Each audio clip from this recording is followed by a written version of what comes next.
That's how we do it round here. Let's go live with the show live. Right. How goes it, Bob? It goes. It's a Saturday. Mm-hmm. Had a good time with a friends yesterday playing some board games. Hope everybody in the audience is having a good time tonight. Thank you so much for joining us. Hello. Love you, Sherry Vegas. She gets the first tonight. Yes, she does. She does get first tonight. Take that, time capsule. Oh, wow. Time Capsule is an amazing channel supporter, and I want to thank him for all of his efforts, along with Sherry Vegas and anybody else who is here giving your time to us tonight. You know how I feel about time.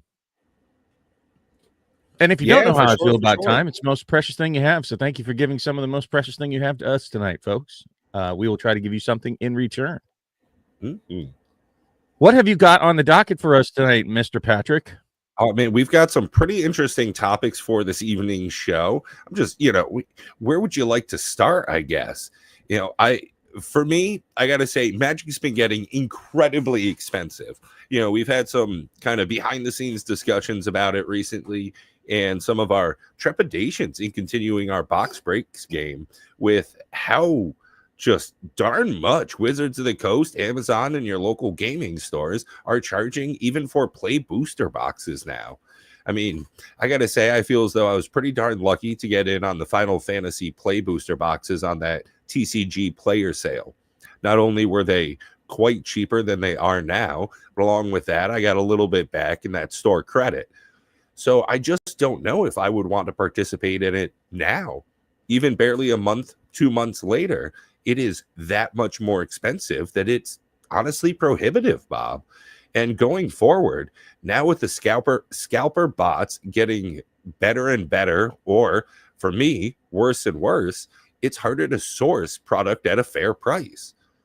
What are your feelings about this? You said a mouthful there and a lot to address and unpack and unravel for our guest here.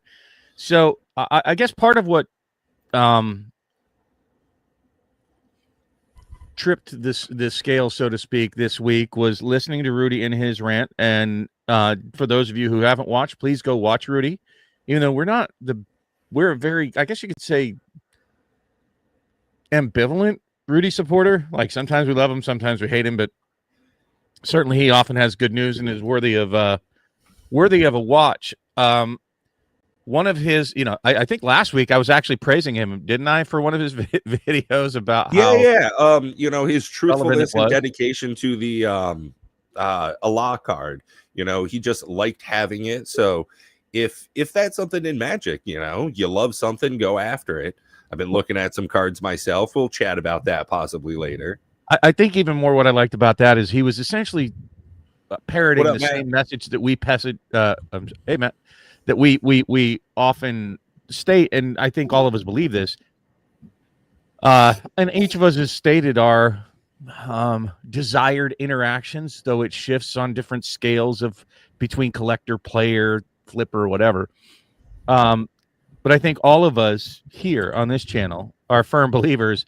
Don't buy anything you don't mind being stuck with. Mm-hmm. Like you could very well end up getting a product that doesn't take off to the moon, that does dip, at least at the time frame you want it to. And that's what Rudy was saying. And I think more or less relating in that video is he didn't care if those cards went to zero or not. He'd hand them off to his kids if they did. And he was telling other people, don't buy into the hype around on the internet or social platforms or any other source that would tell you to buy something that I don't know, Bob. I got to disagree a little bit. If people are going to buy into the hype, they should buy into the hype of liking and subscribing the channel.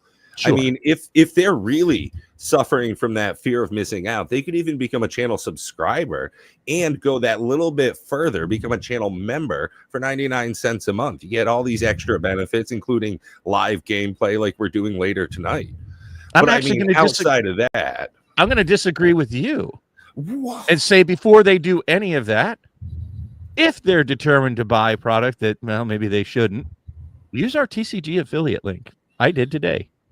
Ooh. Yeah. Might as well support the channel a little bit. But and then this week, with Rudy, it feels like he switched 180 degrees. Like I said, we don't necessarily always support Rudy and don't necessarily always bash Rudy, but this week felt very, I think Matt even pointed out, like, it didn't feel as genuine, that there was some sort of agenda hidden behind it. But he's striking on something that is definitely a concern, because it's not only Rudy speaking about the lack of play boxes that stores can get on hand to be able to hold Friday Night Magics. They seem to have enough for each set for the pre-release, but after that, it's all bets are off, you know.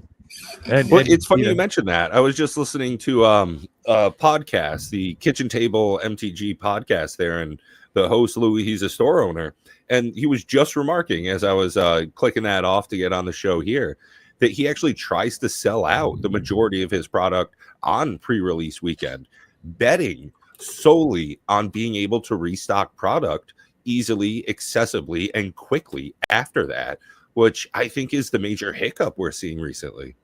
Well, and understand, a lot of stores for many years, they operate on much thinner margins than that. You know, he apparently has a fairly successful store and has some monetary backing. Not every store operates on that level, and especially the farther you get out into, you know, less populated areas where they operate on razor thin margins, they can't afford to, you know, have a Friday where they're like, nope, sorry, no Friday Night Magic for you. And during the week, they're not selling packs, and not it's a problem that we spoke about. And you know what? You know what's funny is it's the same concern I had about Lorcana in the very beginning. If you don't recall, I said this needs to live on shelves. This needs to be available for people to buy. If it doesn't, the game will die. Yo, what's up, DJ? What up, DJ? And what's funny is that Magic, I don't know what's going on. I don't know if the demand is just that high, because they keep saying we're setting record sales. We're setting record sales. I don't know if they're going to have to break down and buy printing presses like Pokemon did or not, in order to meet the demands that they feel that they're needing to fill, because not having the basic product for your standard game available at your LGSs, which is sort of the lifeblood of really trickling new players into the game, you've got a little bit of a problem on your hand. I can empathize with that. You know, I feel Rudy was kind of trying to push his older product to his, honestly, to his patrons. Like, look at this, I've got lots of old product I can sell you, and he'll probably sell it at a slightly adjusted up rate from what it used to be. But again, he's, you know, even though he's hawking his wares, so to speak, he is hitting on something that very well could be problematic, and I think that everybody should be paying some attention to product availability. But I don't know. This is we talked about it earlier. This is my hot take. I think the products are readily available, and anybody can go buy them right now. I don't understand how they're not available. Not available to the stores. It's not. What do you mean? They can order it on TCG Player just like everybody else. But that's not what they usually do, and they usually get them at much lower prices. They get them at distributor prices. Sucks to suck, right? Well, they operate on margin. Like, that's how any store operates. Yeah, no, I buy Wagyu beef, but they don't put that shit in their burgers either. Well, I can kind of, in a way, I understand. I think what you mean, Matt, is that this is a new disruptive era of Magic the Gathering as far as the supply chain goes. Once they started selling on Amazon, it started messing with the middlemen, which were the distributors, and now that's messing with what few local gaming stores remain. And this ripple effect, much like the tariffs that we are seeing across the board in America nowadays, is that the end consumer is the one that's going to actually see the final markup. You know, everybody's going to, if it costs $50 more for the store to get it, it's going to cost you $70 more. It's just the new era that we're in. It's not pleasurable. It's not what I want. It's definitely changing how I interact with the game, but I don't think that it's neither here nor there. It's not something for me to have an opinion about. Yeah, sure, that's why people tune in.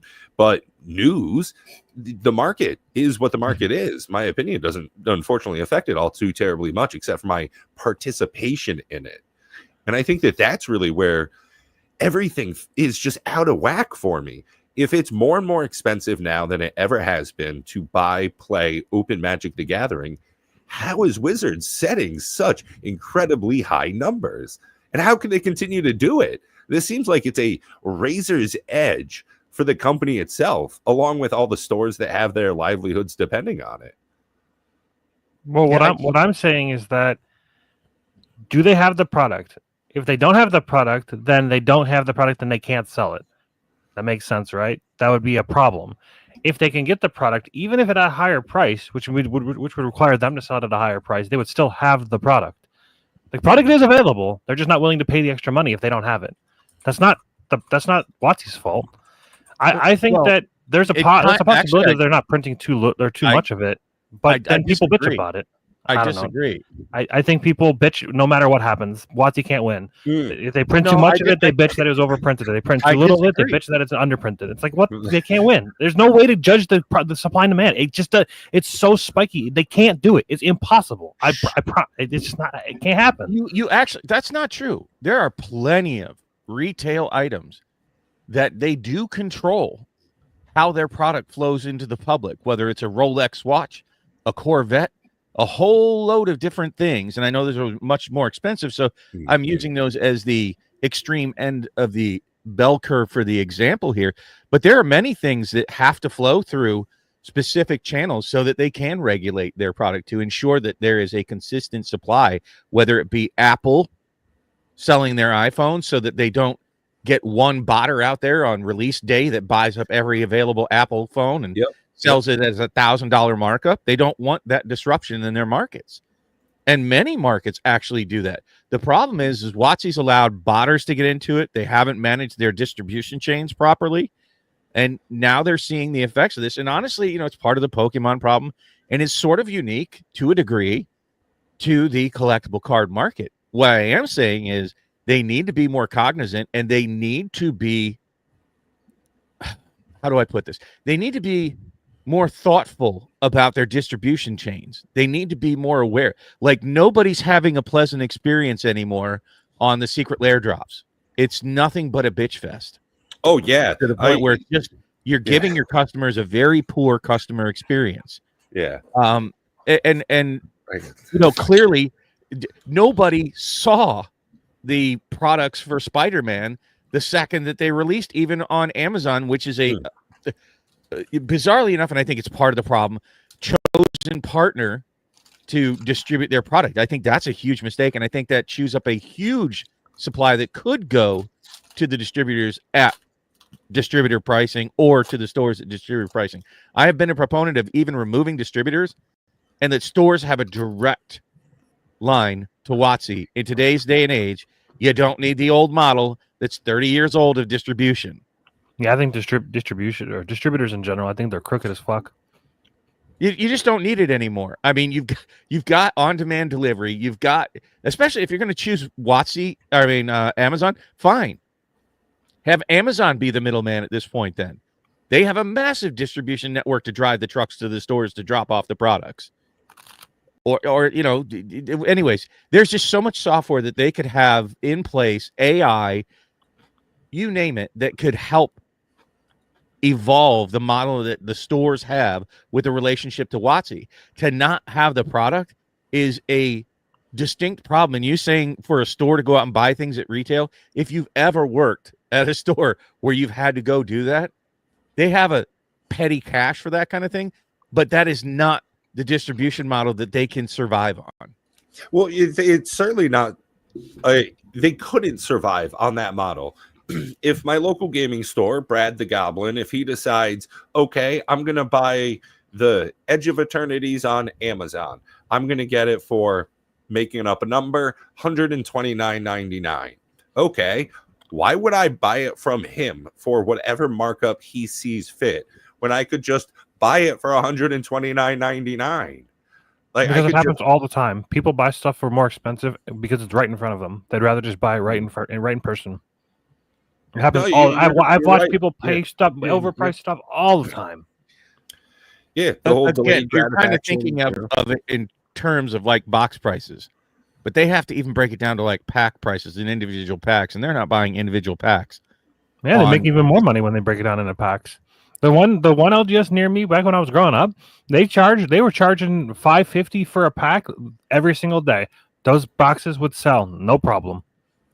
Anyways, it's clearly a change in recent days, and in large part, it's due to bots, and it's due to shadier middlemen getting their hands on the product, which means that you have distributors that are scooping it up and not distributing it well or evenly across the market. I don't know how much of that is the fault of the LGS to not order the product in of it. Like even what I do, I order now the second I can on the sites that I can, because I know, just like with Spider-Man. Do you know when I ordered Spider-Man the play boxes? I could look, but it was like back in April. Jesus. Yeah, and I did this. I did the same thing with Final Fantasy, and you know what? Most people are not me, and they're not going to do that. And most players can't. First off, don't have the forethought. No offense, players, to save up your money to spend it 6 months and be patient enough. I'm a very patient person. Like clearly, Pat, from looking at all the sealed product around me, you would say I'm a very patient dude. You know that. Okay, I can wait. I don't play standard in a store. But I get it that they have to have the product in a timely fashion to be in the current block, to be in the current meta, to be able to survive. Otherwise, people just won't even go to that store. They'll go to the other store that has the product. And it's problematic that they can't order it on demand.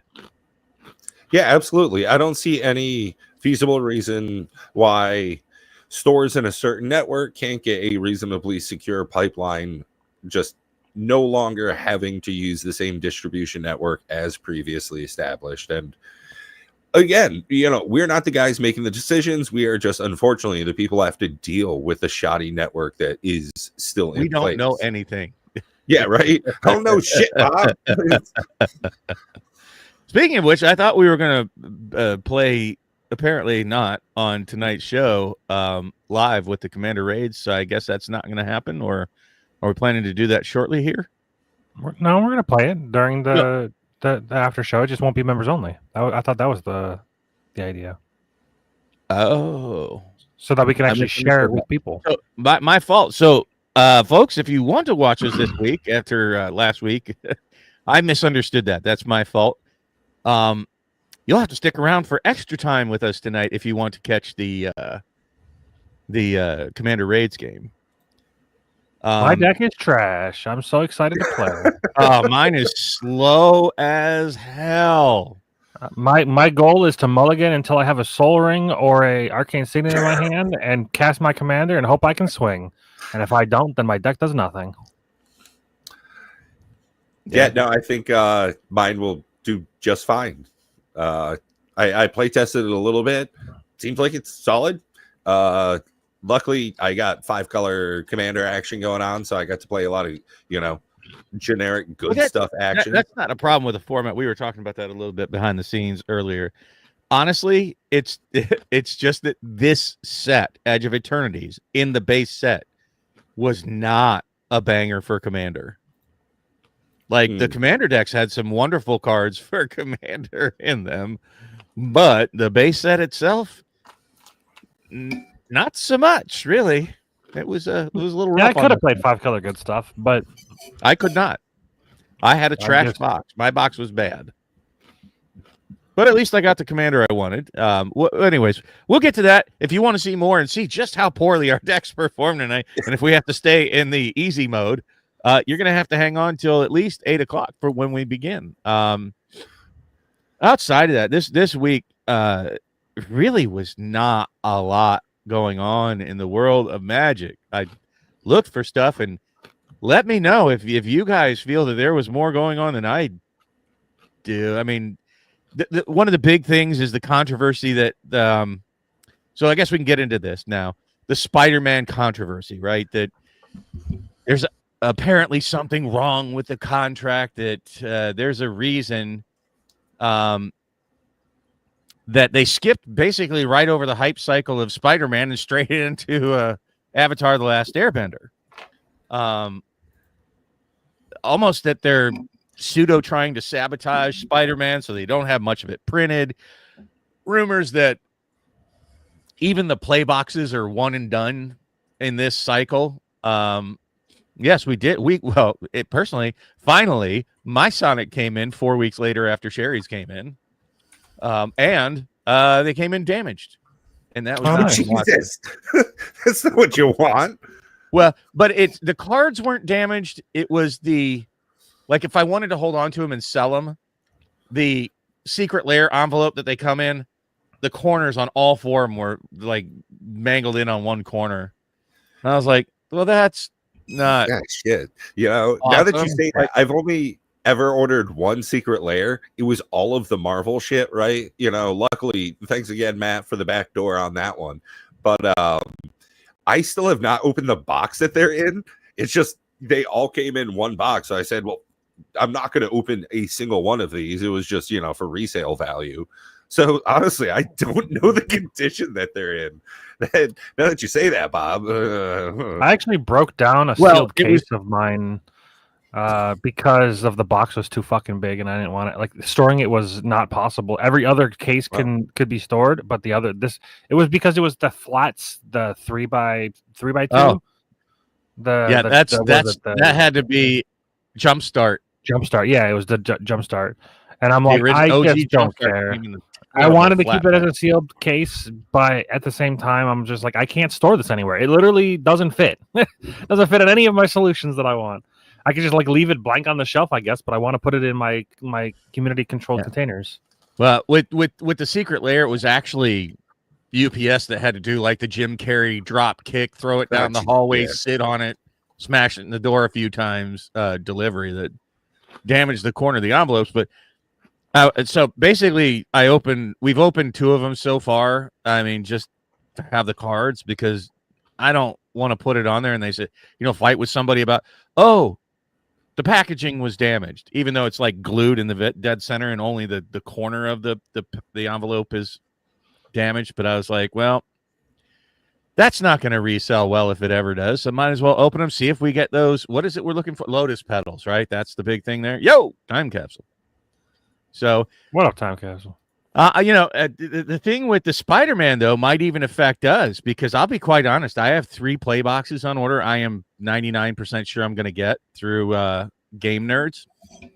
I kind of don't want to open them if they're only going to be one and done and they take off to the moon simply because they're not going to be available. And honestly, the set looks flat to me. It does not look like a great set so far. I don't. What do you guys think? I'd almost rather open something like Bloomborough or something. We get ourselves ordered. Didn't Rudy have some Bloomborough or something? Or we can get some Bloomborough. I know I have. I mean, I have availability to get any of the boxes at pretty low prices, but I don't know. I'm on the fence of if I even want to play or do the box break the way it is now. I would like an adjustment, but we can talk about that, sometime whenever. Yo. So yeah, I mean, especially with the prices that keep going up. I mean, like for instance, this last part. I mean, the box being or for Final Fantasy being like well over $200. I did not get $200 worth of fun, so that's not sustainable. Oh yeah. I was and I did not get $200 worth of cards. So it's one of those things where it's like something has to change. I hope we can come to some kind of compromise or agreement. I had fun, just not $200 worth of fun. Like there's a scale, it's not black and white. Like right. As someone who's done crack, I would say that was not $200 worth of fun I had with Final Fantasy. I did, but I got news for you. Avatar is going to be that way, and I think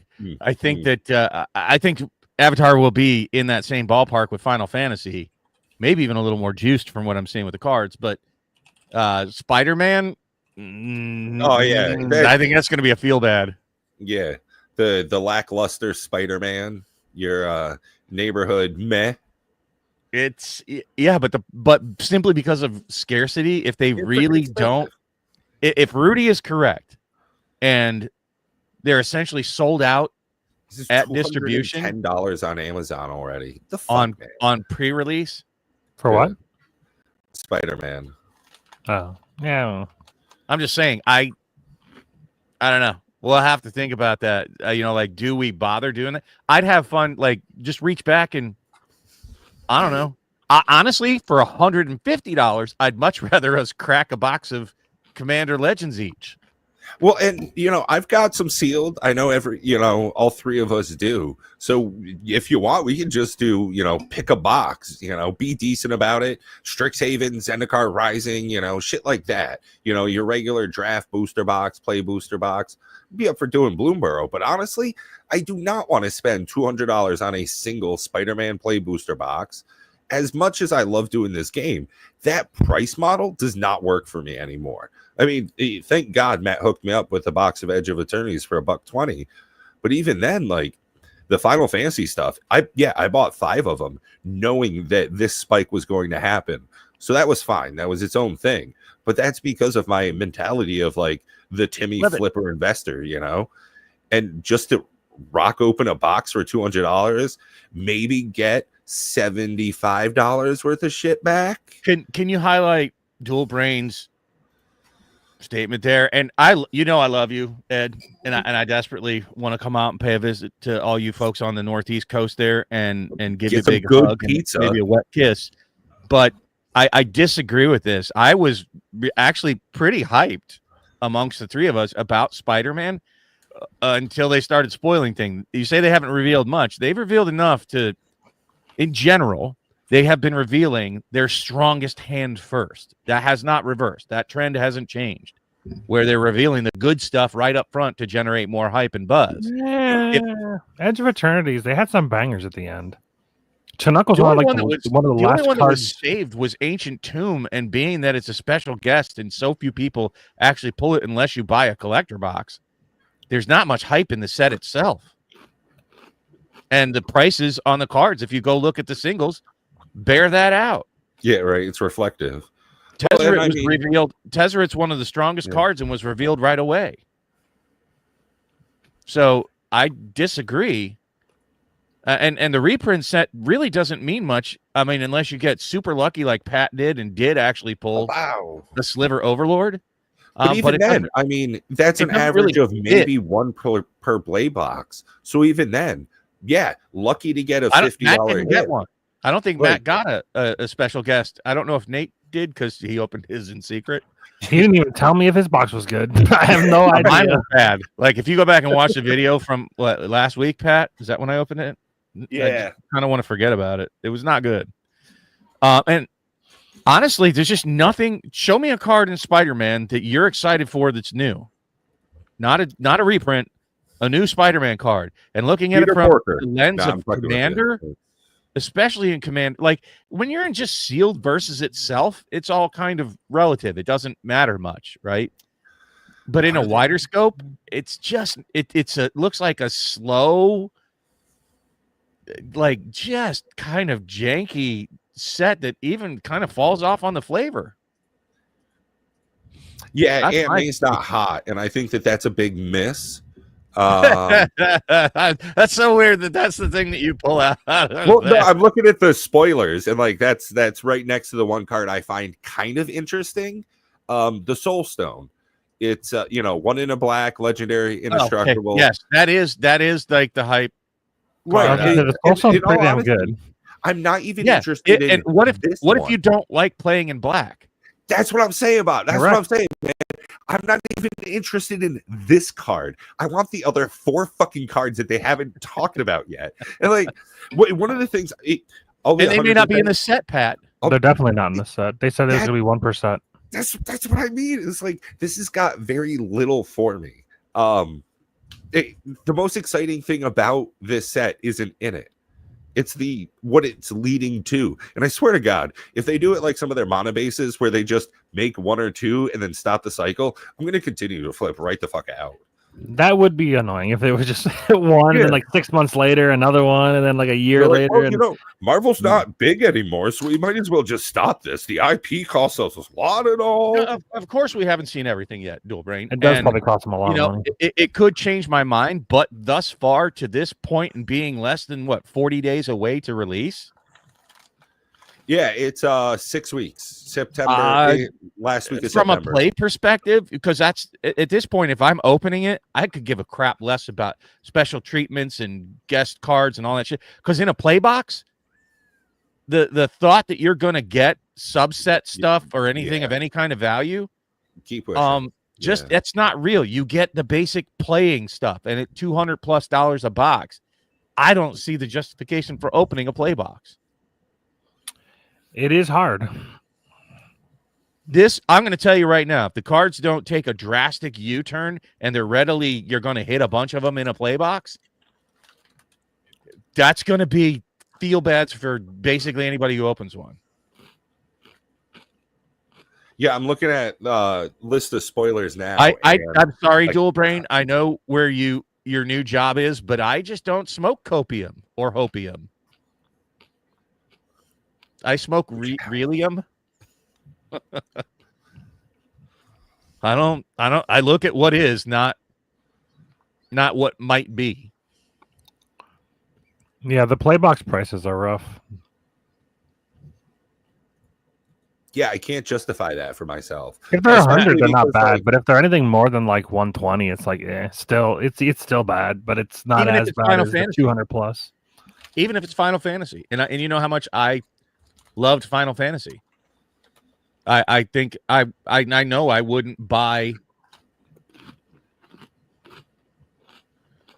I'll likely be able to get the boxes still cheap from MVP, but so far I honestly don't think it matters, Dual Brain. I mean, there's going to be a hype spike, and then when it doesn't sustain, people are it's going to drop off, whether there's a chase subset or not. Yeah, I mean,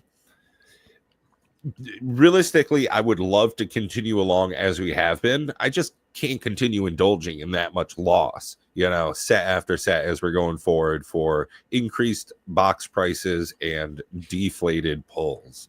Like, Spider-Man is not enticing to me. Unfortunately, like I've said before to you guys in private and here publicly, I really feel Spider-Man's set is going to be very similar to the Adventures in the Forgotten Realms. I think they got a really cool IP. It should get people in through the gates, but the product itself is going to be quite lackluster. Everything I have seen, same sentiment from the most Magic players I've gotten, is that it is lackluster. It's not delivering, only except on flavor.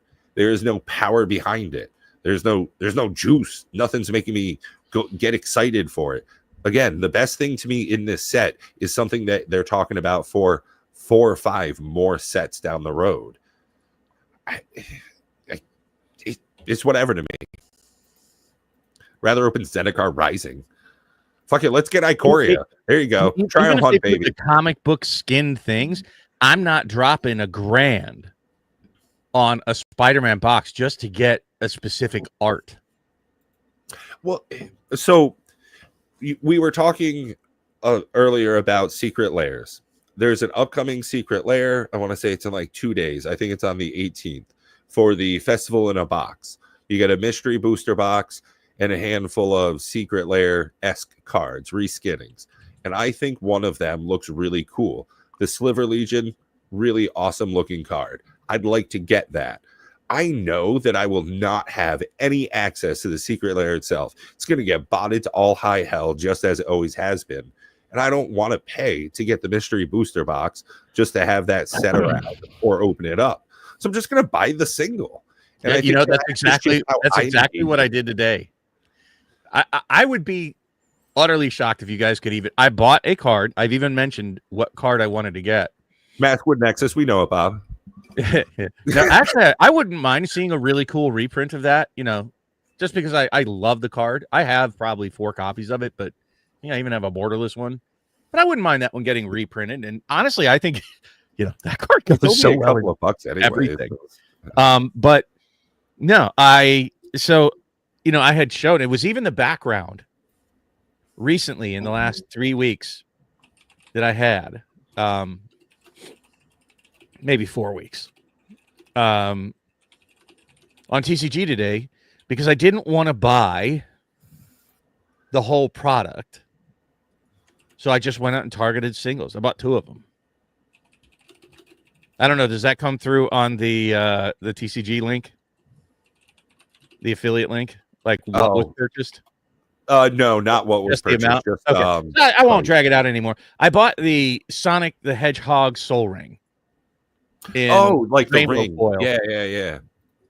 Where he's like got his arms out and the rings behind him, and I thought that looked super dope. So I bought 2 copies of it. But I was shocked that that secret lair in foil is up to $72. I was like, what?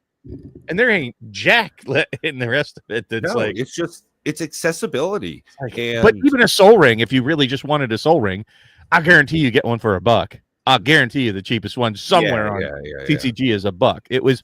I bought the art, but I didn't want to buy the product. And where I'm relating that to is I'm not going to buy $1,000 Spider-Man collector box and crack it to get, just a specific art when it's not serialized or guaranteed either. That's one of the best things about TCG Player. When I order a card, guess what's going to show up? Like, I know what I'm getting. I mean, Matt was super lucky to get that Surge Foil Sephiroth. But if you want to buy it, you go out and buy it. Imagine if Matt was trying to rip wrappers until he hit that card, if that's what he, deigned his heart upon. Yeah, right. Yeah. Let's go. Grand at a time. Not disagreeing, I just sold the Heads I Win, Tails You Lose foil, and I'm sad that I opened one of them. It's so bad to feel bad for opening product. I hate it. It's so fucking bad. It's the worst feeling in the world is to know that I have things that I want to play with. It's like a toy that you can't play with because if you do, you lose 1/4 of your money. Oh, it just goes, pitch it to the wind. All these. Light it on fire. It's gone. I go to some gaming stores, not so much local gaming stores in the traditional sense of like trading cards and stuff, but like retro games. My cousin's real big into that. And you'll see old figurines. And I'm seeing like Ninja Turtles from the 90s, like Macho Man wrestling figures still in the box. Like, how did you not rip that open and just smash them together like any other child? And it's the same thing when I am looking at the stuff on my shelf. It's like, how have I had the restraint not to just like, oh, I wonder what's in this Brothers War box. This would be interesting. Love artifacts. Like you said, it is feels bad for the most part nowadays. Like when it comes to the monetary value, I hate that is tied in so very much. It's ever more so an expensive hobby. It's just growing day by day, week by week. It seems like it's getting harder to participate in it. And I hate that moment where it's like we did last week, Bob, where it's, hey, how many mythics did you get? And it's like, oh shit, I hate that feeling of like this wasn't worth it. When I look at the capital. Yeah, I really wanted the 5-color commander, but at least I got, the booby prize and got the Selesnya uncommon commander. I could at least play with it. Yeah, this was not a great feels-good set, so you'll have to excuse us tonight, folks. This could be a rough one. If you want to watch us get our belly buttons pushed inside out, tonight's the night to watch. Except for me, I'm going to do great. Pat's the start. So it's bad, and it's here's where people almost like frogs in a pot of boiling water. With this fact, I've been saying for years on this channel, opening product. What's the surest way to lose money in Magic? Open product, right? Yeah. I've been saying it for now. What? How long have we been on? 4 or 5 years now, and it's becoming more evident because the prices have gone up, and the more the prices go up, the worse it feels not to hit. And the vast majority of times, listen to what I'm saying. Make me on Super Zoom here. Super Zoom. Most of the time, you are not, I repeat, not going to hit most of the time. It's like a scratch off. So now that the prices are up, and even more absurd, like people railed against M30 being $1,000 a box. Now Spider-Man's going to be $1,200-1,300 right on release. And I'll bet you pull more money on average out of an M30 box, even in today's prices, than you do out of a Spider-Man collector box. More often you'll hit. There's like 20 money cards in at least beta for M30 where you don't have that in Spider-Man. And they're not like super special secret guest cards. They're just rares. So, you have actually multiple chances of hitting those rares, the dual lands, the demonic tutors, the soul rings, oh my God, there's just so many things in beta. The power, just between the power 9 and dual lands, you're talking 19 possible hits there. But then you got the force of will. You've got demonic tutor. You've got the soul ring. You've got the mana vault. Like, you're talking 23 to 25 cards out of like a 250 card set you could hit out of the 4 packs, and you have 2 shots at it, 1 in a retro. And my God, if you pull a Black Lotus, hello city, bazinga. I'll bet you on average you're going to feel better opening M30 boxes at this point than you will the collector boxes. Well, that's one of the things. Matt, I doubt that. For you, would you rather open 1 Final Fantasy collector box or 2 M30s? But that's not what the cost breakdown is. It would be 1-to-1. They're very close in price. It'd be 1 collector box of Final Fantasy or 1 collector or 1 final or 1 Magic 30, and it'd be Final Fantasy all day. Okay. What one Lord of the Ring Holiday Edition or 2 M30 boxes? Mm-hmm. Probably 2 M30s. Yeah, take that, audience. I don't know. Like, so 8 packs versus 12 packs, even, right?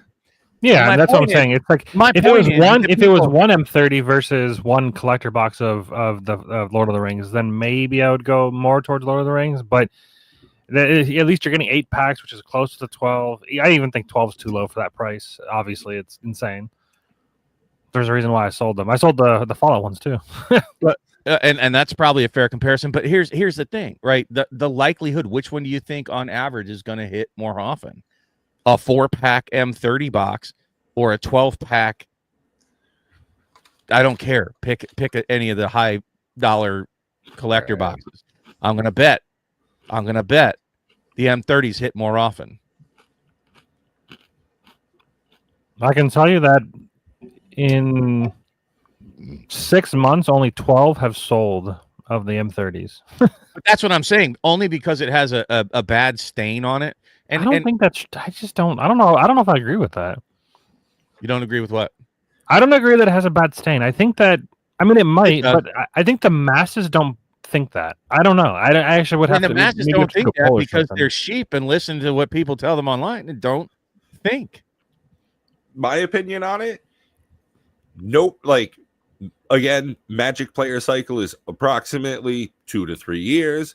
I think most people aren't aware of it that are newer players. If they look back and they see it and they say, wow, that's $1,000 skip. And it's not hype. It's not something that people are talking about, except for some of the most devoted Magic heads. Us. Thank you. Please stop clapping. It hurts my ears. But along with that, like, it's just not the new special thing.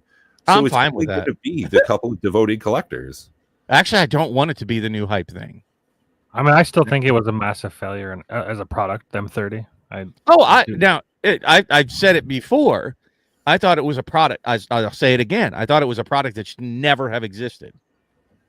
I said that right at the beginning. And the way that they should have done this, in all honesty, is they should have printed an entire booster box for $1,000. It should have been a secret layer.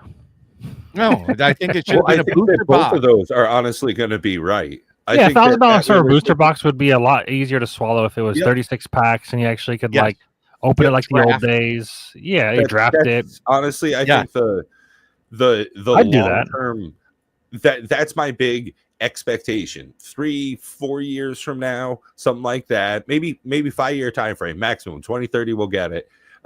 It's going to be an entire booster box, similar to like how they did double masters, some of the mastery sets. It's going to be super jam-packed, full of fucking commander staples. You won't see any commons, no uncommons. It's going to be the best of the best cards, and it's going to be ungodly expensive. And it's going to get botted to all high hell, and it'll be just unattainable forever and ever.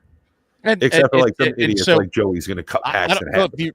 I don't know if you realize we're kind of munging lots of the same concepts all together here that we've been talking about over the weeks. And you're like, we have to address distribution. We have to address pricing. We have to address, not we, they, WotC, Hasbro has to address botting. Like, it's becoming super problematic for the collectors, the players, the LGSs. Like, I'll bet it's even becoming a problem for them. So they really need to address botting. That's probably one of their primary, like curling foils used to be it. Botting is much deadlier than curled foils. You have bad pricing models that are just too rapidly outpricing. Look, I'm going to say this and it's going to sound bad, but we're not three broke Charlies up here. And even we are like, nope, that's just, you're getting too expensive. Nope. So who the F are they targeting? That's unrealistic to target people that make a lot more money than the three of us. That's just a very small kids. It used to be that, like, the target audience was children. Like, this used to be a kids game. Like, I remember when I first started on my channel, I would tell people, oh, hey, I do some YouTube stuff on the side. They'd be like, what do you do? I'd be ashamed and say Magic the Gathering. They'd go, oh, that fucking kids game? That's not what it is anymore. Now it is something where it's like, Post Malone, one of the world's biggest content creators, biggest musician in the world, he spent $2 million on a Magic card. It's definitely changed a whole heck of a lot. I'll say this, at least he's not I've never experienced Magic the Gathering being called a kids game, to be honest. Oh, for reals? Oh, I have. Yu-Gi-Oh! Pokemon for sure, but Magic has always been kind of like an old man in your basement type game. No.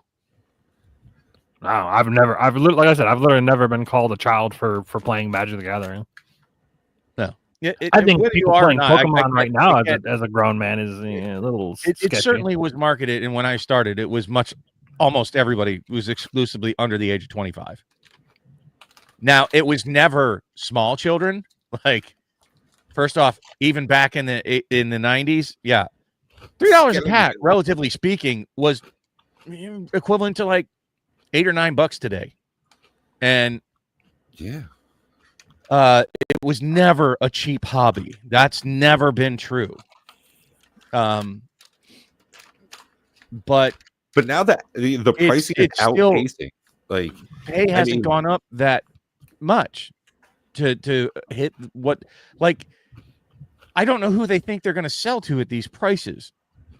And let's be fair, a lot of this is driven by the secondary market. We're looking at secondary market prices, which WotC doesn't control. But even at Amazon prices, which they do control or have some control of, is absurd. That's one of the things is like, I mean, it's selling. Why would they stop? I don't know. That's the hardest part is, Matt, I totally understand that sentiment. Like, if I was Jeff fucking Bezos, I would be that dick. It's, hey, we put this up at $300 and it sold out immediately. Well, sold out means that we put up 10% of the supply so that after it sells out, we can put it up for 25% more, put out another 10% of the supply, do that until we got 20% left, and then just jack it as high as we can and see what idiots pay for it. And it's always been supply and demand. If supply is high, you can demand whatever price you want. But here's the thing. If the demand is strictly from the botters and they end up getting pinched with it, which they will, at some point, it's just going to slow down. Even like, look at the Final Fantasy collector box sell-through rate, which was a stellar product. Oh, not so great anymore. Commander Legends. Well, it's hit the price point where people aren't willing to pay, so it's plateaued. Right. I don't feel like that's a problem. I feel like that's exactly what products normally do. They find their equilibrium where the supply and demand, it's kind of like it's almost $1,400. No, I get it. It's called arbitrage, and that's a shifting target. I agree with that, but it's the botters that are in control of it. It says in the 1 month span, like that's the shortest I can look at, average daily sold of Final Fantasy collectors are 16 over this last 1 month period. Look, like, if you open up more data, you'll see like the sell-through rate by day, and it's just oof. You can buy empty boxes for $5. Part of the hump, right? It's slowed way down to like I've seen days where it sold like 4 or 5 boxes for a day. I mean, it's averages. Yeah, I mean, 500 boxes sold at over $1,000 is a pretty good sell-through rate. But you're talking about a point in time when A, the price was lower, and B, you are much closer to release time. A month ago was release.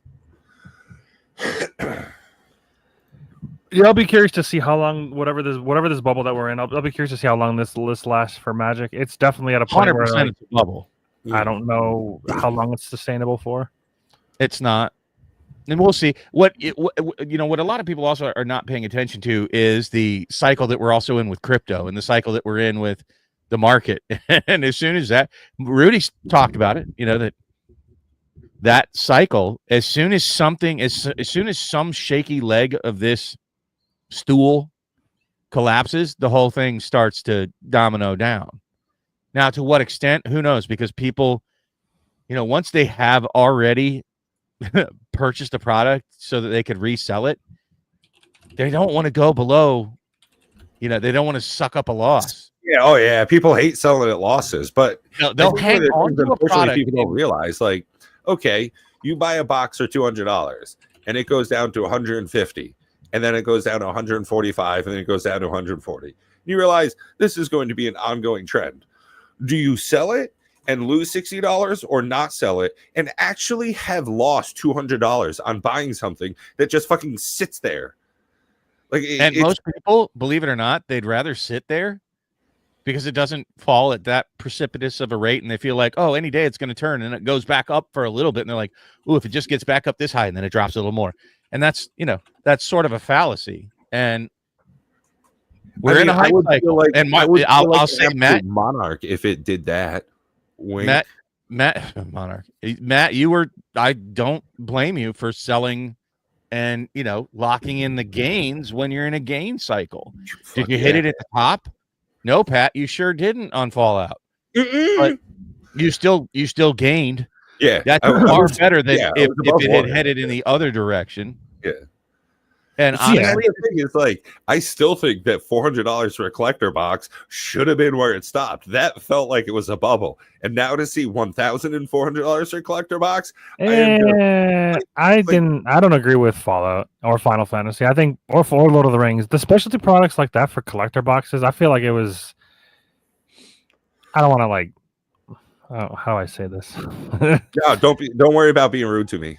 I feel like it was short-sighted of you to sell them at that low of a price, unless you like needed the capital. Selling it was such a low gain situation where, I mean, I don't know. I guess maybe that's with foresight, with like knowing that they went up. Maybe I wouldn't have this. I'm going to say this: they hadn't bubbled yet. The only thing that was taking off at all was the holiday edition. At that time when he sold, was really kind of the holiday. And I'd be curious to see what the holiday Lord of the Rings. In the Commander Legends box, I don't think it was. That was way low. 500 at that point, and that was like the number one item that was comparable to it. Oh, did you see Brothers War? Oh, now I was looking to buy a case. When I was talking about buying a case just a week ago, it was $1,400. It's over $2,000 now for a case. Yeah. Well, I was trying to liquidate the Fallout box. Yeah, I sold the 2 Fallout boxes because I was going to liquidate them to buy Brothers War case. I was going to get a Brothers War case and Dominaria United case. It was right around that 2,500 mark. I'm like, okay, so I'll lock in my profits now. I'll use that money to invest in the future of potential up gains. And then I missed the window. Like it's went back down. I'll check again. No, they're not going back down now. But again, it's a dangerous. It's what we're talking about here, folks, is day trading. Whereas I'm much more like the old school Warren Buffett, time in the market is better than trying to time the market. That's me. I buy the stuff I like. If it goes up, cool beans. If it don't, still 2,200. Oh, well.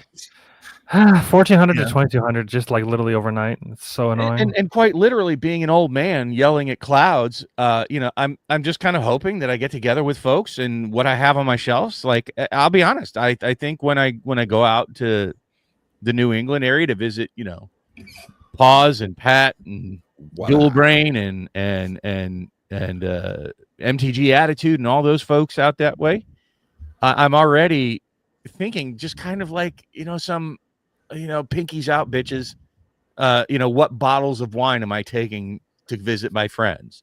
And that's the way it feels with the Magic Don't product. give any to Dave. He can't handle booze for shit.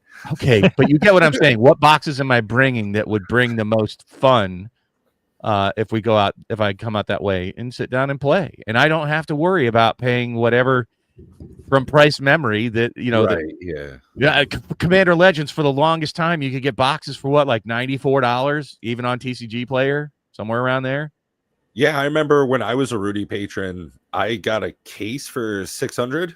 So, yeah, that's $100 a box. But even still, if you look now, they're $150. I would have a hard time actually shelling out $150 for a box because of price memory, because it hurts. But that's how I view my seal, is so that, at some future point in time, am I going to feel good about opening it, regardless of what the price is, whether it's $5,000 a box or, $100 a box at that time. I want to have it on hand so that I don't have to dish out the $500 a box or, $5,000 a box.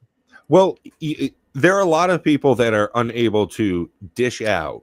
And I think that that's a really lucky thing for a few folks that are going to tune into our next show. That's right. We've got another live show after this one. No, we're not doing members tonight. Remember, that's what Matt said. That's what I'm saying. For the people that don't want to spend that extra money, that don't have that extra to shell out, we're doing a live show, but it's going to be free for everybody. That's right. Just got to tune in. We just have to remember to watch what we say. It's actually... public live rather than members only. So yeah, generally you get a little. So sorry to I don't know, who do we have that's members that's still in the audience tonight? Maybe Time Capsule's chilling. I don't know if he's there. He hasn't said much. But sorry if you're not going to really get your money's worth tonight. We're not going to have an extra member show after we play Commander Raids. Sorry, it's just going to be a long stream. So in essence, no members only tonight. But that's so that we can expose what we've been doing real time to the rest of the Magic audience, and they get to catch us doing the Commander Raids thing, which is coming up just about now. Do we have Nate ready to join? Might as well just send him this link rather than even switch. Might as well just keep. Ooh, we want to go no, because we're going to be going horizontal. Wide. We have to go wide, so we will. Can you go ahead and drop that link, Pat, please, or Matt? Matt, I did give him the link and he hearted it, so he is aware of it. Well, I mean, to the rest of the audience here. Yeah, I'm just saying. So my personal apologies, Time Capsule. That tonight it's not going to be a member stream. It's going to be open to everybody to enjoy what you typically see, though they won't get the more raw version of us like you do on the member stream. So we're just trying to share the Commander Raids format, so being members only limits the audience of what all the fun we're having with the fantastic decks. Speaking of fun, you know what? Yeah.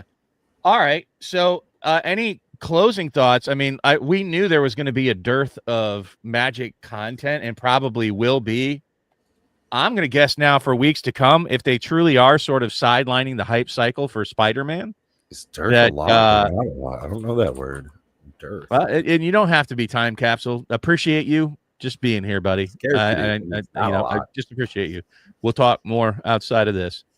But thanks everybody who showed up. We're going to switch over. That's the link that's in the chat there. If you don't have to pay the poor tax to go see that tonight. That's the link that you get to catch us. We've already opened the boxes, so if you want to see that, you'll have to wait for the release of the opening ones. However, Nate did not record his. So you can catch the openings that Matt, Pat, and I had on our boxes for the Edge of Eternities that we're going to play. I got to say, I don't think any of us is excuse me, super hyped about this. Pat seems to be the most excited. I have no idea how Nate is going to feel about it, but I'm always excited to play with the guys. This is what it's really about. When we strip away the last hour of conversation, we're about to get real with what is it to be a Magic the Gathering player? And this is what we're going to do and have fun with you. Any closing thoughts? Heck yeah, go Slivers. Good talk, Matt. All right. Well, we'll catch you guys in just a minute on the other stream. And if you don't have time to stick with us, then we'll see you next Saturday at 7 p.m. Bye-bye. Bye. Not dancing.